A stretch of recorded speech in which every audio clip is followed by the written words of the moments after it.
अस्सलाम वालेकुम, मतीउल्लाह जान MJ TV और साकिब बशीर। आज की अहम बात यह है कि दो जजों ने जिन्होंने इख्तलाफ किया है, उन्होंने अपने फैसले में कुछ ऐसे हकायक बयान किए हैं और तारीख को और आग से कुछ ऐसा पर्दा उठाया है कि जो शायद जो फैक्ट्स और हकायक पहले मंजर-ए-आम पे नहीं आए थे। ये जो दो जजेस हैं, इन दो मज़ीद जजेस में जस्टिस नईम अख्तर अफगान हैं और जस्टिस शकील अहमद हैं। तो ये जो 5 जजों का ये बुनियादी तौर पर फैसला था। 3 जजों ने जो अक्सरियती फैसला दिया था, जस्टिस मोहम्मद अली मजहर, जस्टिस नईम अख्तर अफगान और जस्टिस शाहिद बेलाल और जस्टिस सलाउद्दीन पवर और जस्टिस शकील अहमद थे। और इसमें जस्टिस नईम अख्तर अफगान और जस्टिस शकील अहमद का जो अब फैसला आया है, ये अक़लियती फैसला है। इस फैसले के अंदर कुछ नए हकायक बयान किए गए हैं जो इंतहाई दिलचस्प और गौर तलब हैं। सबसे पहले तो इस फैसले में इस बात पर जोर दिया गया है कि ये जो जजेस का तबादला था और सीनियरिटी का मामला, इस्लामाबाद हाई कोर्ट में बुनियादी तौर पे जस्टिस सरफराज डोगर को लाया गया था, जस्टिस मोहम्मद आसिफ और जस्टिस खादिम हुसैन सुमरो को। तो इन जजेस के जो तबादले का अमल था, इसमें गैर ज़रूरी जल्दबाजी का मुजाहरा किया गया।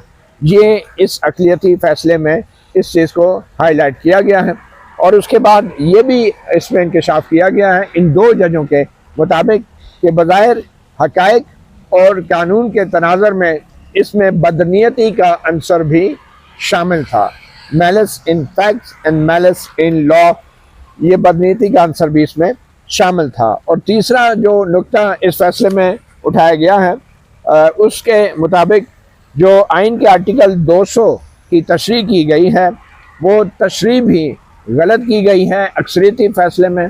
और उस तशरीह की मुनासबत से भी ये जो तबादले हैं, ये आर्जी बुनियादों पर होते हैं और इसमें सीनियरिटी जो है उसका ऐसे तयन नहीं किया जाता जैसा कि अक्सरियती फैसले में कहा गया है।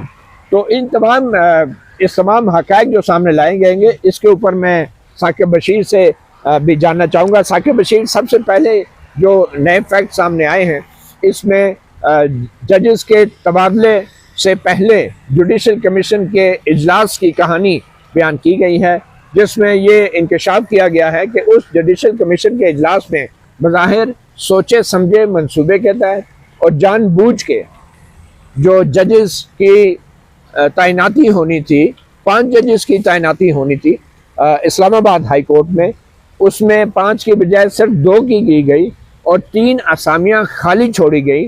और फिर 17 जनवरी के जुडिशल कमीशन के इस इजलास के ठीक 10 दिन बाद अचानक ही वफाकी हुकूमत की तरफ से इन जजों के तबादले के अमल का आगाज़ कर दिया गया। तो थोड़ा बताना चाहेंगे कि जस्टिस जो है अकील अहमद अब्बासी और नईम अख्तर अफगान और जस्टिस शकील अहमद, उन्होंने जो शेर मुख्तसर फैसले में भी लिखा था और 2 शेर दाग देहलवी और कलीम आजिज, उनके शेर वो आपकी खिदमत में पेश करते हैं सबसे पहले।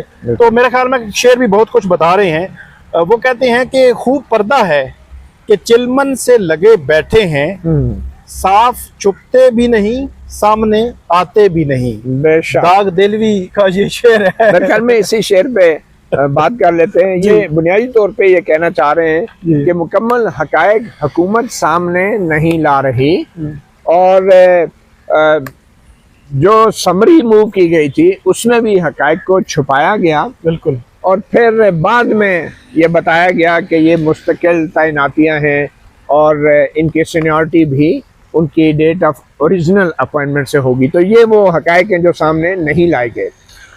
इसमें जो बुनियादी तौर पर जो फैसला है, इस फैसले में एक तो 6 जजेस का ख़त वो शामिल किया गया है। 5 उससे पहले 2023 मई से जो चीज़ें चल रही थी इस्लामाबाद हाई कोर्ट में, वो शामिल की गई हैं। फिर इसमें सीक्वेंस ऑफ इवेंट्स बड़े अहम डिस्कस किए गए हैं कि 28 जनवरी से लेकर 1 फरवरी, यानी कि वो कहते हैं मंगल, बुध, जुमरात, जुम्मा और हफ्ता, 5 दिनों में ये सारा प्रोसेस हो गया।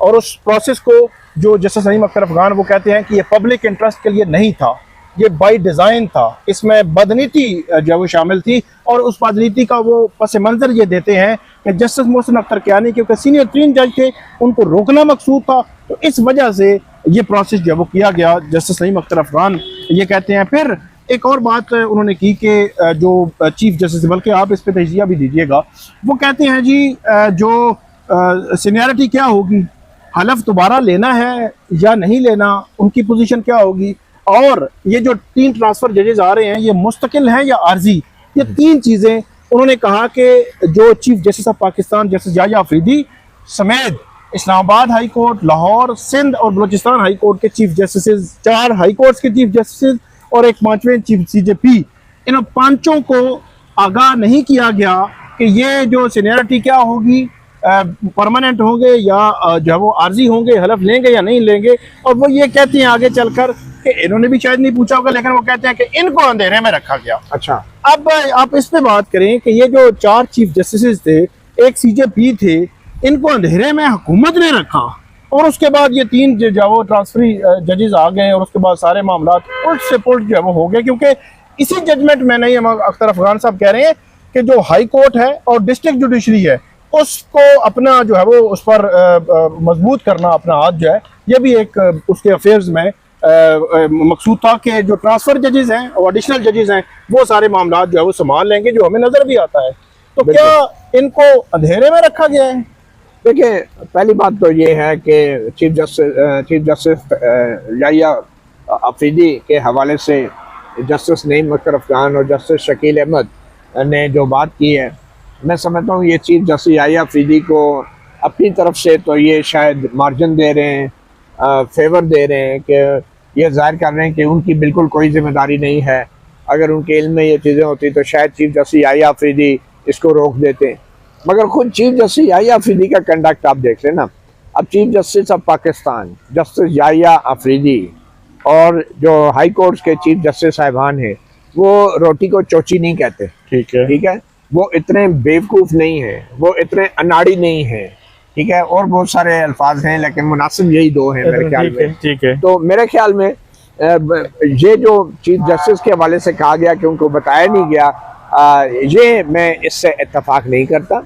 और वो शायद एक तंज कर रहे हैं अपने चीफ जस्टिस पे, ये भी हो सकता है। जजेस को बहुत कुछ बिटवीन द लाइंस कहते हैं, मगर उनका ये कहना कि उनको बताया नहीं गया, मेरे ख्याल में ये गलत बयानी है। ये हक़ाइक़ ऐसे नहीं है।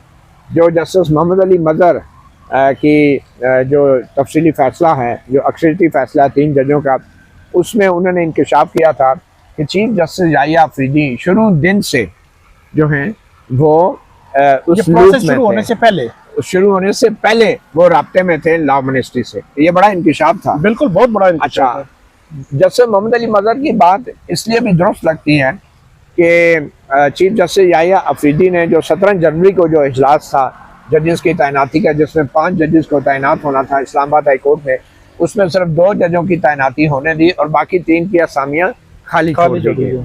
और इसमें सिर्फ चीफ जस्टिस याह्या अफरीदी नहीं बल्कि इस्लामाबाद हाई कोर्ट के चीफ जस्टिस आमिर फारूक जो थे वो भी उसमें एक्सपोज हुए हैं।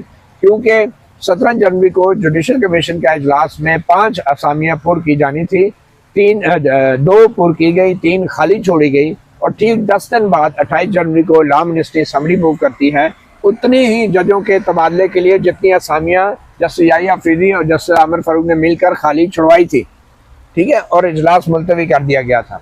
अच्छा, और जस्टिस मोहम्मद अली मज़हर का कहना कि वो पहले से लूप में थे। और फिर ये देखें कि ये जो summary I chief justice Yahya Afridi के पास, मैं तो इस पर भी बिलीव करता हूँ कि वो समरी भी चीफ जस्टिस याह्या अफरीदी ने लॉ मिनिस्ट्री से लिखवाई कि आपने उसमें ये जिक्र नहीं करना कि ये सीनियरिटी है या नहीं है, या मुस्तकिल ये ट्रांसफ़र है या नहीं है। मेरा तो ये ख्याल है कि ये चीफ जस्टिस याह्या अफरीदी की मर्ज़ी के मुताबिक ये तमाम मालूमात उस समरी से निकाली गई, ताकि चीफ जस्टिस याह्या अफरीदी के बाद में, आपको पता है वो हमेशा पतली गली से निकलते हैं, वो अपने पैरों पे पानी नहीं पड़ने देते।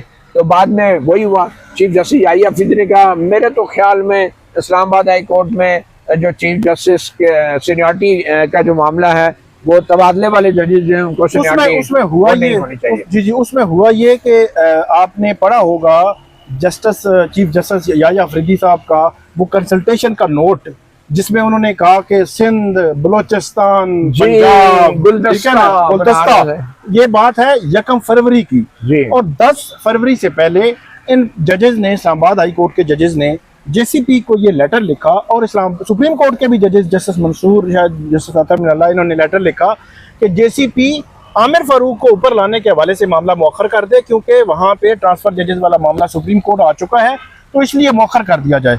वहाँ पे जैसे याया अफरीदी साहब ने मतलब 1 फरवरी को वो गुलदस्ता और तारीफें और पुल बांध रहे हैं, और 10 फरवरी को वो वहाँ पे ये कहते हैं कि जी मेरे ख्याल में तो ट्रांसफर का जो जज है, ट्रांसफर होके आने वाला, वो बॉटम में वो होना तो चाहिए। बॉटम में होगा। अच्छा, मीडिया से बात करते हुए मीडिया से बात करते हुए उन्होंने बात की थी कि वो बॉटम से होगा मेरे ख्याल में, और वो सीनियरिटी जो वो नहीं हो सकती, और मेरे ख्याल उनकी में आरजी जो है वो ट्रांसफर होगा।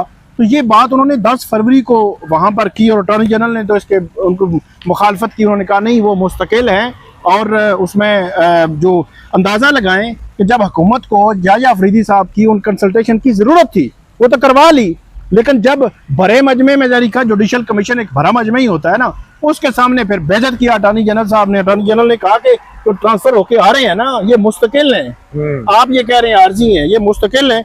और दूसरी बात उन्होंने की कि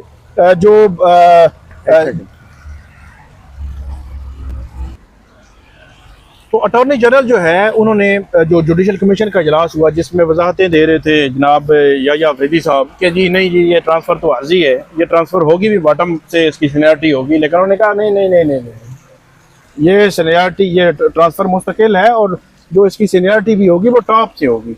तो वहीं से अटॉर्नी जनरल ने उसके इख्तलाफ भी किया। और इसके अलावा एक और चीज़ मतीउर जान साहब, जस्टिस आमिर फारूक, वो जो हमने पहले भी अभी डिस्कस किया है कि उन्होंने इस्लामाबाद की जो डिस्ट्रिक्ट जुडिशरी है उसमें से 3 जजेस को जो है वो नामजद किया यहाँ पे, जिनमें एक राजा जवाद अब्बास थे, आज़म खान थे, शाहरुख अर्जमन थे, 3 जजेस थे। बाकी इसके अलावा भी नॉमिनी जो है वो इस्लामाबाद के लिए मेरे ख्याल 28-30 तो लोग थे नॉमिनी जो थे, जिनमें से सिर्फ 2 जज बने। और ये 17 जनवरी के जुडिशल कमीशन, ये 17 जनवरी के जुडिशल कमीशन की हम बात कर रहे हैं, क्योंकि जब याया अफरीदी साहब और हुकूमत और जुडिशल कमीशन और सारे जब कहते हैं ना कि जी हमने तो गुलदस्ता बनाया है, उस गुलदस्ते को थोड़ा सा कंगाला है नईम अख्तर अफगान साहब ने। उन्होंने कहा है कि 17 जनवरी को जो राजा जवाद अब्बास साहब हैं, उनके क्योंकि वो बलूचिस्तान की जुडिशरी से इस्लामाबाद की जुडिशरी में आए थे, तो उन्होंने कहा कि वो बलूचिस्तान के मतलब उसको आप कंसिडर कर सकते थे कि बलूचिस्तान के उस कोटे पे या जो भी उसको नाम दे दें, उसको आप कर सकते थे। फिर एक अदनान बिशारत नामी सुप्रीम कोर्ट के वकील थे, वो भी बलूचिस्तान से थे। तो 17 जनवरी को आमिर फारूक साहब ने अपने ही नॉमिनी, उनको 2 दफ़ा वोटिंग हुई राजा जवाद अब्बास की, वोट नहीं किया। और जो अदनान बिशारत है, उनको वो खातून है जो जुडिशल कमीशन की मेंबर है, उन्होंने रिकमेंड किया था, उन्होंने भी उसको वोट नहीं किया, वो बलूचिस्तान से थी।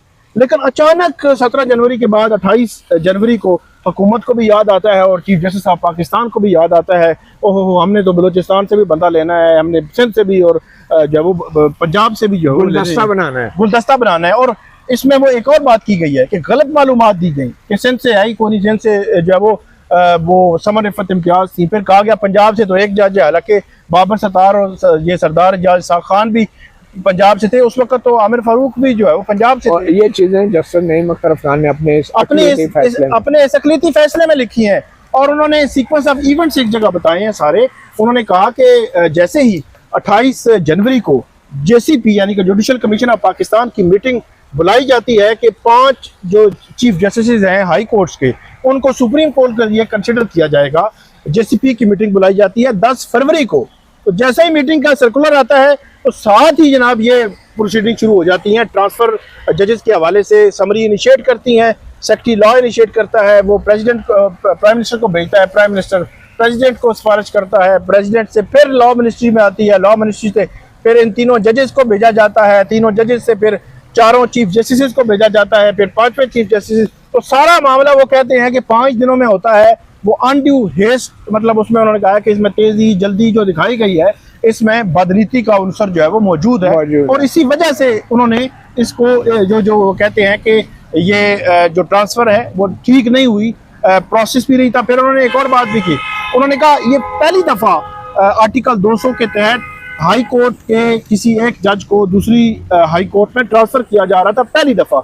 इसका कोई प्रोसेस, कोई SOPs, कोई रूल्स, कोई चीज़ नहीं बनी हुई थी, इससे पहले कोई प्रेसिडेंट ही नहीं थी। और जो सेक्रेटरी जो है वो ये कानून इंसाफ है, उनको किसने कहा कि ये समरी इनिशिएट करे, इस हवाले से भी वो कहते हैं कि खामोश है, समरियां खामोश है। मुख्तसर ये कि 2 तारीखें बड़ी आम हैं जिनसे इस सारी साजिश और बदनीयती आश्कार हो जाती हैं।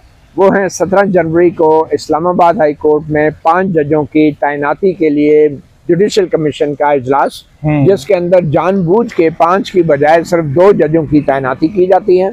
उसके फौरन बाद 28 जनवरी को यानी 10 दिन बाद चीफ जस्टिस साहिबान की तैनाती के लिए एजेंडा जो है उसका ऐलान किया जाता है। और उससे पहले ही ये तबादले के सारे मामलात बल्कि 28 जनवरी को ही मुकम्मल हो जाते हैं और 28 जनवरी से 1 फरवरी तक 5 दिनों में, वो 5 दिनों में मुकम्मल हो जाते हैं।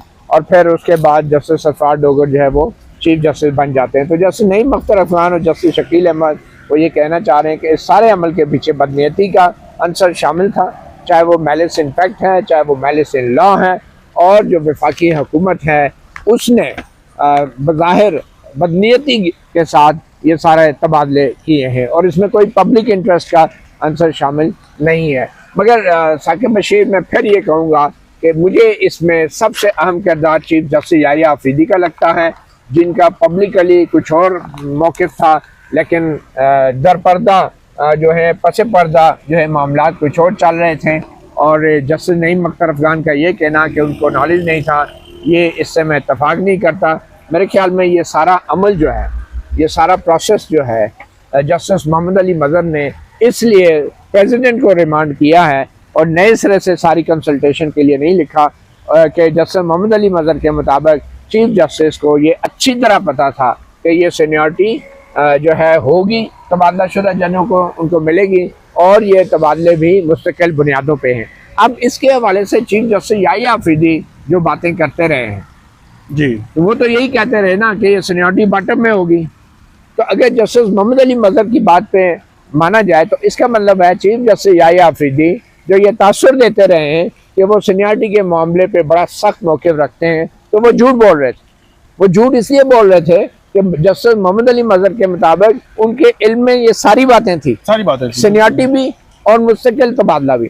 और अगर वो अक्सरियती फैसले के मुताबिक चीफ जस्टिस याहिया आफरीदी के इल्म में ये सारी बातें थी, तो फिर जस्टिस याहिया आफरीदी झूठ बोलते रहे हैं, क्योंकि अगर वो सच बोलते तो वो समरी पे दस्तखत ही ना करते जिसमें तबादले का मौक़िफ़ आया था, क्योंकि उनके मुताबिक तो सीनियरिटी मिलती नहीं है तबादला शुदा जजों को। तो ये चीफ जस्टिस याहिया आफरीदी के खिलाफ एक बहुत बड़ा संगीन इल्ज़ाम है अक्सरियती फैसले का। और चीफ जस्टिस याहिया आफरीदी को इस हवाले से वज़ाहत देनी चाहिए कि अगर उनके इल्म में ये सारी बातें थी तो फिर वो ये तासुर क्यों देते रहे कि सीनियरिटी का मामला अभी तय नहीं हुआ। वो यही कहते रहे ना कि सीनियरिटी का मामला तय नहीं हुआ, मैं इस पर राय नहीं दूंगा, लेकिन मेरी ज़ाती राय में ये नहीं होना चाहिए। तो इसका मतलब है कि ये चीफ जस्टिस के इल्म में था और उन्होंने जानबूझ के जुडिशल कमीशन को ये इन्फॉर्म नहीं किया कि ये जो जितनी भी प्रोसेस हो रहा है तबादलों का, इसमें सीनियरिटी भी है और ये ट्रांसफ़र भी मुस्तकिल। इसमें एक चीज़ जो कहीं से मालूमात हमारे ज़राए ने हमें बताई थी कि उन्हीं दिनों में जो इस्लामाबाद हाई कोर्ट के मुतासरा जजेज़ हैं, उनमें से 2 जजेज़ ने चीफ जस्टिस याहिया आफरीदी साहब से मुलाकात भी की थी और मुलाकात में उन्होंने उन खदशात का इज़हार किया था जो बाद में ज़ाहिर भी हुए। और उन्होंने ये कहा था कि हम बाकी जजेज़ भी आपसे मिलना चाहते हैं, आप चाहे कुछ वक़्त अनायत फरमा दें। और ऐसे लगता है कि याहिया आफरीदी साहब उन दिनों इन मामलात में ही लगे हुए थे, तो उन्होंने वो वक़्त उनको नहीं दिया था और वो यही खदशात का इज़हार करना चाह रहे थे, जिसके दरमियान में खड़े याहिया आफरीदी साहब जो है वो कभी दाएँ पे और कभी बाएँ तरफ हमें जो है वो नज़र आते हैं। और जो जस्टिस नईम अख्तर अफगान की जजमेंट और फिर जो है वो दूसरी जो अक्सरियती जजमेंट है, उस जजमेंट में जो हक़ाइक़ सामने आए हैं वो डेफिनेटली वो जस्टिस याहिया आफरीदी साहब के इर्द गिर्द ही घूमते हैं और वो सारे प्रोसेस को, सारी चीज़ों उनको आगाही थी। फिर 5 दिन देखें ना, इस्लाम जो 1 फरवरी को क्या होता है, वो इसमें लिखते हैं 1 फरवरी को जब ये law ministry chief justice Aamir Farooq को लेटर लिखती है, यकम फरवरी को ही आमिर फारूक जो है वो उस लॉ मिनिस्ट्री को वापस लेटर जो है वो भेजता है। फिर लॉ मिनिस्ट्री जो है वो लेटर उठा के सीजेपी को लिखती है। सीजेपी सेम डे यकम फरवरी, मतलब ये भी यकम फरवरी छुट्टी थी, हफ्ते वाला दिन था, और ये भी हो सकता था ना सीजेपी के ऑफिस में लेटर आया है तो चले मंडे को ट्यूसडे को रूटीन की जो जिस तरह दफातर में होता है, तो ऐसे लगता था कि हेस सिर्फ वहां नहीं था, यहाँ पे भी जल्दी थी। इन्होंने भी यकम फरवरी को वो लिख कर दी कंसल्टेशन के, इन्होंने पूरा अपना जो है वो गुलदस्ता बना के भेजा, और यकम फरवरी को जब लॉ मिनिस्ट्री के पास वो लेटर पहुंचता है सुप्रीम कोर्ट से, तो फिर लॉ मिनिस्ट्री एक जो है वो नई समरी बनाती है जिसमें कहती है जी ओथ चौथ की कोई जरूरत नहीं है और सीनियरिटी जो है वो पहले दिन से होगी, और उसके बाद वो भेजते हैं प्राइम मिनिस्टर को, प्राइम मिनिस्टर सदर को, सदर उस पर मंजूरी देते हैं। उससे पहले जब तक ये लॉ मिनिस्ट्री फाइनल समरी बनाती है प्रेसिडेंट की अप्रूवल के लिए, उस वक्त तक चीफ जस्टिस साहिबान तमाम से मुशावरत हो चुकी है, कंसेंट ली जा चुकी होती है। जी। अच्छा, इस फैसले के अंदर जस्टिस नईम अख्तर अफगान और जस्टिस शकील अहमद, आपसे भी हमसे भी, बल्कि जस्टिस मोहम्मद अली मदर से भी शायद जानबूझ के एक चीज जो है वो मिस हो गई, और वो चीज ये है कि जब इस सारे आईनी पटिशन के अंदर जो हाई कोर्ट्स के रजिस्ट्रार साहिबान से जवाब मांगे गए, याद है आपको, तो हाई कोर्ट के रजिस्ट्रार साहिबान से जो जवाब मांगे गए थे, तो वो जो नोटिस उन्हें दिए गए थे, वो जवाबात भी नामुकम्मल थे। उनके अंदर ये सवाल डायरेक्टली नहीं किया गया हाई कोर्ट के रजिस्ट्रार या हाई कोर्ट के जस्टिस साहिबान से कि भाई क्या आपको सीनियरिटी के हवाले से मालूमात दी गई, क्या आपको ये बताया गया कि ये पोस्टिंग मुस्तकिल होगी। इन्होंने पूछा भी नहीं, और हाई कोर्ट के रजिस्ट्रार साहिबान और चीफ जस्टिस साहिबान ने, मैं समझता हूँ ये भी एक बदनीयती है कि जानबूझ के ये मालूमात फराहम नहीं की, वरना वो कह सकते थे कि हमें तो जो पूछा गया उसमें तो ये चीजें मालूमात थी ही नहीं। तो वो अगर ये कह देते तो फिर जस्टिस मोहम्मद अली मदर मजबूर हो जाते हैं कि वो जो रिमांड उन्होंने सदर को किया सिर्फ नोटिफिकेशन रीटाइप करने के लिए, वो सारी कंसल्टेशन का अमल दोबारा कराना पड़ता उनको। नहीं तो, लेकिन एक बात और है कि जो मोहम्मद अली मजर, जस्टिस मोहम्मद अली मजर की जो अक्सरियती जजमेंट है उसमें लिखी गई, मती साहब उन्होंने कहा कि ठीक है जो प्रोसेस हो चुका था वो हो चुका था। जब यहाँ पे मई में मेरे ख्याल में या जून में जब समातें हो रही थी, तो जब हमने हाई कोर्ट के रजिस्ट्रार को लिखा, हमने सुप्रीम कोर्ट के रजिस्ट्रार को कहा कि जवाब दें, तो उन्होंने कहा कि अगर उस मौके पर भी ये वो बात कर देते, यही है, हमें तो बताया नहीं गया था। नहीं, देखिए बात कर नहीं देते। यहाँ पे मैं समझता हूँ जस्टिस मोहम्मद अली मजर जो है is not being completely honest. वो बात क्यों करते? आपने उनसे पूछा क्या था? You are the supreme court, आपको चाहिए था कि लिख के ऑर्डर में भेजते कि हमें इन सवालों के जवाब चाहिए, लेकिन आपने बतौर सुप्रीम कोर्ट ऑफ पाकिस्तान, बतौर कॉन्स्टिट्यूशनल बेंच, आपने वो सवाल ही नहीं किए, क्योंकि उनका जवाब आपको भी पता था, तो इसलिए आपने वो सवाल ही नहीं किए। और आप वो देखें वो जो रजिस्ट्रार की तरफ से जवाब जमा कराया गया है, इससे ज्यादा कमजोर और इससे ज्यादा नाकिस मैं समझता हूँ किसी रजिस्ट्रार या हाई कोर्ट का जवाब नहीं हो सकता कि उन्होंने सबने ये कह दिया कि हुकूमत का अख्तियार था, उन्होंने कर दिया, और भाई क्या तो आप अंगूठा लगाने के लिए इधर बैठे हुए chief justice of Pakistan, chief justice high court साहब बने हुए, आपका काम सिर्फ अंगूठा लगाना है? मतलब आप कहाँ, वो कहते हैं ना जज should have law up his sleeves, ठीक है ना, कानून का जज को पता होना चाहिए। आप कह रहे हैं जी वो 200 के तहत हुकूमत ने किया, हमने ओके कर दिया। क्यों ओके कर दिया भाई? क्या आपके पास अख्तियार नहीं था कि आप पूछते क्या हमें बताया जाए कि सीनियरिटी क्या होगी, मुस्तकिल होगा या नहीं होगा, हल्फ होगा या नहीं होगा? ये सवाल क्यों नहीं रेज किए? तो ये वो चीजें हैं जो मैं समझता हूँ कि हम सब जो है बुनियादी नुक्ते को इग्नोर कर रहे हैं, और वो यही है कि ये चीफ जस्टिस याहिया अफरीदी का सारा मैं समझता हूँ खेल था, और ये उन्हीं का आइडिया था, और इसीलिए वो पब्लिकली हम देख रहे हैं कि वही इसको बड़ा डिफेंड कर रहे थे, और उनके नॉलेज में जो कंप्लीट चीजें थी वो उन्होंने शेयर नहीं की टाइम पर, ठीक है। और ना ही उन्होंने हुकूमत को कहा कि भाई मुझे ये इन्फॉर्मेशन समरी में लिख के दो ताकि मैं अपनी राय दूं, और हमें कुछ कहते रहे मीडिया को और पब्लिकली कि मैं तो जी सीनियरिटी समझता हूँ बॉटम में होगी उनकी, और अंदर खाने उन्होंने क्या किया? ओके किया, बिल्कुल। और मैंने जैसे कि कहा कि अभी ये जो कह रहे हैं कि उनको पता नहीं था, मैं इससे एग्री नहीं करता। जस्टिस मोहम्मद अली मजर की बात बिल्कुल दुरुस्त है, उनको पता था, और अगर उन्हें पता था तो इसका मतलब है जस्टिस मोहम्मद अली मजर कहना चाह रहे हैं कि चीफ जस्टिस याहिया अफरीदी झूठ बोलते रहे हैं जब वो ये कह रहे थे कि उनका मौक़िफ़ सीनियरिटी पे डिफरेंट, अगर मौक़िफ़ डिफरेंट होता तो कभी समरी पे वो कंसेंट ना देते। बहुत शुक्रिया मती साहब। हम आपको नाज़रीन मजीद भी अपडेट करते रहेंगे। ये तो बता दें पीछे बड़ा आज पिक हुआ है सुप्रीम कोर्ट में ये ब्रेस्ट कैंसर मंथ है, अक्टूबर 3 अक्टूबर आज है, लेकिन ये पूरा महीना जो है 19 अक्टूबर होता है ब्रेस्ट कैंसर डे। और ये खवातीन में पूरी दुनिया में ब्रेस्ट कैंसर की आगाही के हवाले से पूरे महीने में ये कैंपेन चलाई जाती हैं। और पाकिस्तान में भी आपको ये भी बताता चलूँ कि HPV वैक्सीन जो अब 16 साल से कम उम्र बच्चियों के लिए मुतारफ़ कराई गई है, और बड़ी तादाद में बच्चियों को सर्विकल कैंसर से बचाने के लिए, जी जी, और उससे बचाने के लिए जो है ये HPV वैक्सीन बड़ी ज़रूरी है। और बहुत सी मिसअंडरस्टैंडिंग है इस हवाले से, मगर पूरी दुनिया के जो माहिरीन हैं वो इस बात पर मुत्तफ़िक हैं कि ये जो वैक्सीन है ये तरक्की पज़ीर ममालिक में ख़ास तौर पर इसलिए ज़रूरी है कि ये एक ख़ास उम्र में 16 साल से कम उम्र की बच्चों को अगर ये वैक्सीन लगा दी जाए तो वो महफूज हो जाती हैं मुस्तक़बिल में कैंसर के रिस्क से। तो मतलब ये मेरे ख्याल में जो बड़ा माहिरीन है इस हवाले से वो ये कहते हैं कि ये जो प्रोपेगेंडा किया जा रहा है सब फेक है। आप ज़रूर अपनी जो बच्चियां हैं 16 साल से कम उम्र, उनको ज़रूर ये जो है वो वैक्सीन लगवाएं, ये उनकी हेल्थ के लिए बहुत ज़रूरी है। बहुत शुक्रिया साकिब बशीर, आपका भी फ़िलहाल इतना ही, इजाज़त दीजिए, अल्लाह हाफ़िज़।